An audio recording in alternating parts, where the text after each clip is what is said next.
Good day, everyone. Today, we are going to talk about the true-false test. What do you mean by true-false test? True-false test contains statements that the student marks as being either true or false.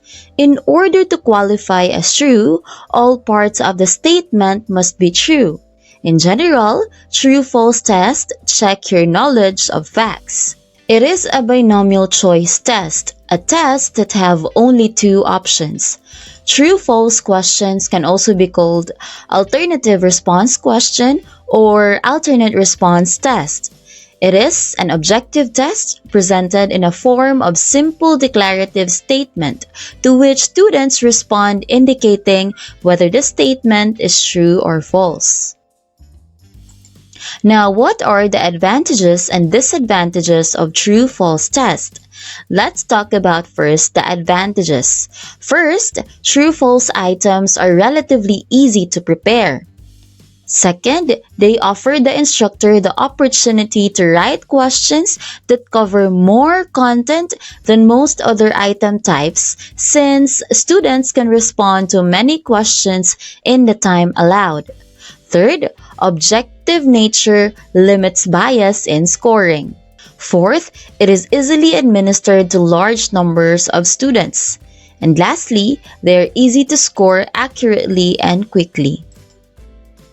Let's move on to the disadvantages of true-false test. True-false items, however, may not give a true estimate of the student's knowledge since students have a 50-50 chance of guessing the correct answer. Second, they are very poor for diagnosing students' strengths and weaknesses and are generally considered to be tricky by students. Third, since true-false questions tend to be either extremely easy or extremely difficult, they do not discriminate between students of varying ability as well as other types of questions. Often, true-false test leads to testing of trivial facts or bits of information. Fifth, true-false test may not accurately reflect realistic circumstances in which issues are not absolutely true or false. And lastly, it often criticized for encouraging rote memorization. Now, what are the skills mastered in this type of test? True or false test class is good for the following: the knowledge level content, or we call it the lower order thinking skills. Second, evaluating student understanding of popular misconceptions and concepts with due logical responses. Now, let's move on to the rules in constructing true-false test. Rule number 1, don't give a hint in the body of question. Example, the Philippines gained its independence in 1898 and therefore celebrated its centennial year in 2000. The hint there is the year, the 1898 and the 2000. It's very easy for the students class to minus or get the difference if it is really a centennial year.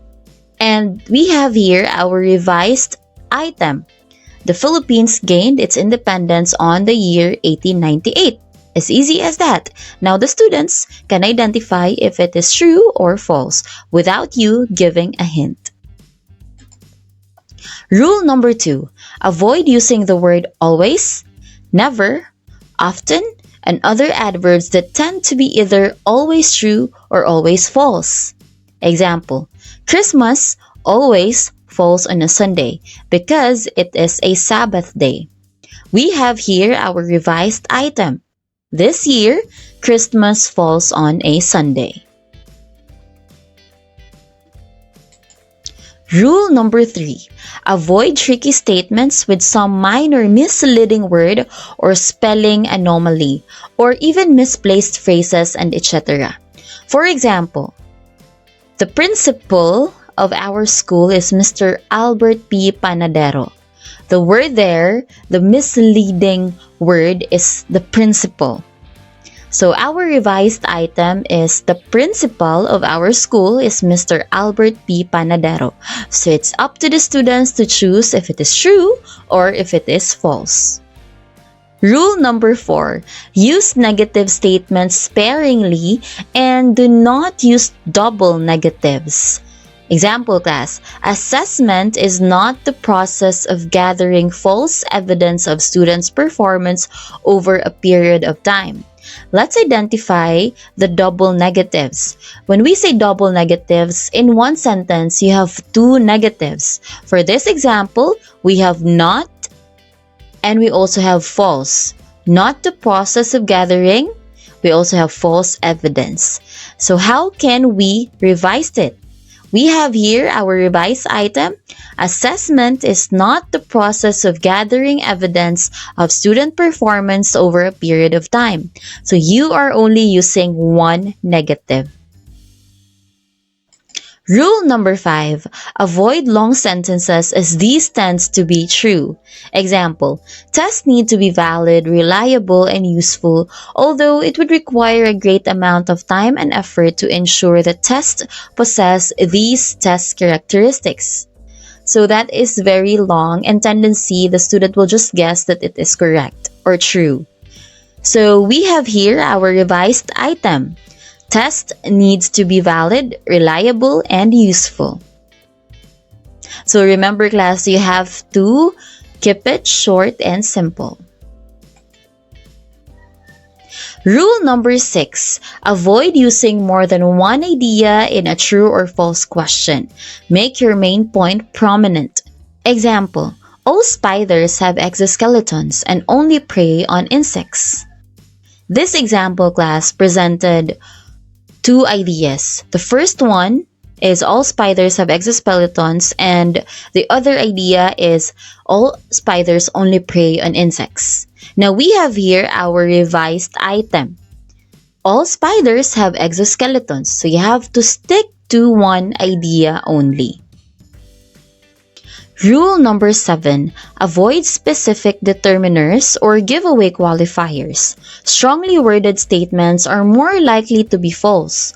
We have here an example of determiners. We have never, no, all, or always. So remember, all of these are likely to be false. Example, formative assessment is always given at the end of a unit or period. That is automatically false. Moderately worded statements are more likely to be true, like many, often, sometimes, generally, frequently, usually, or some. So for example, sometimes formative assessment can be a form of pre-test or post-test.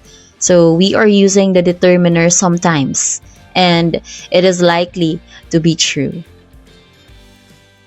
Rule number 8, avoid quoting verbatim from reference materials. Acquisition of higher level thinking skills is not given due importance. We can actually rephrase it from the original sentence. Rule number 9, avoid a grossly disproportionate numbers or patterns in the occurrence of true or false statement. Example, your number 1 is true, your number 2 is false, number 3 is true, number 4 is false, and number 5 is true, or TF, TF, T. So you are basically creating a pattern, and students will just guess that the next answer will be false. So you have to avoid placing order in a systematic order.